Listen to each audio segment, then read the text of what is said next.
दर्शकवृन्द नमस्कार। आज पनि म हजुरहरूलाई यहाँ सत्यवती गाउँपालिका वार्ड नम्बर 2 ढाँडा यसरी जितबहादुर राणा र उहाँको छोरा खड्क बहादुर राणाको हामीले यसरी काम गरिरहेका छौँ। उहाँको आज चाहिँ म हजुरहरूलाई यहाँ देख्न सक्नुहुन्छ यामबहादुर राणा र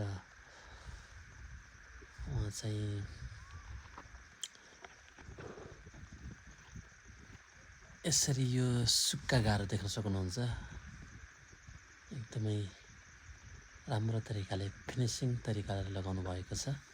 यो गाह्रो लगाउने चाहिँ यामबहादुर राणाजीले लगाउनु भएको यो देख्न सक्नुहुन्छ।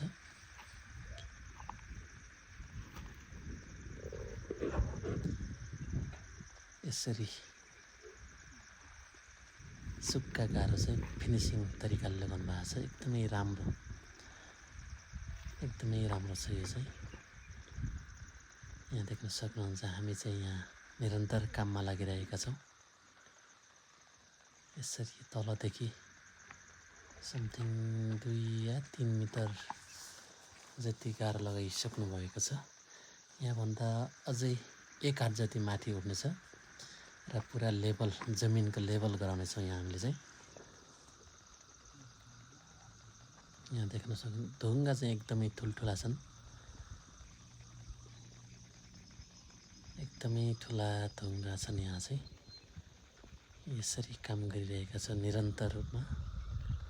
हामीले चाहिँ पानी भन्न छैन, घाम भन्न छैन, तर पनि हामीले गरिरहेका छौँ।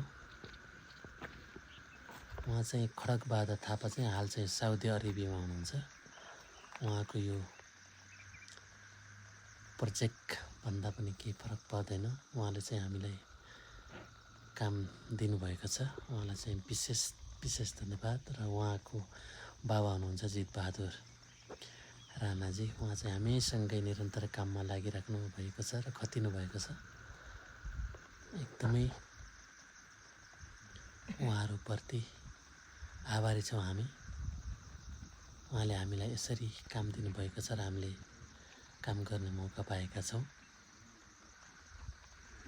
यहाँ देख्न सक्नुहुन्छ तल चाहिँ काली नदी बगिरहेछ। यहाँबाट चाहिँ एकदमै स्वच्छ हावा एकदमै दानामा पर्छ। यहाँ चाहिँ आराम गरिराख्नु भएको छ। चर्को घाम छ।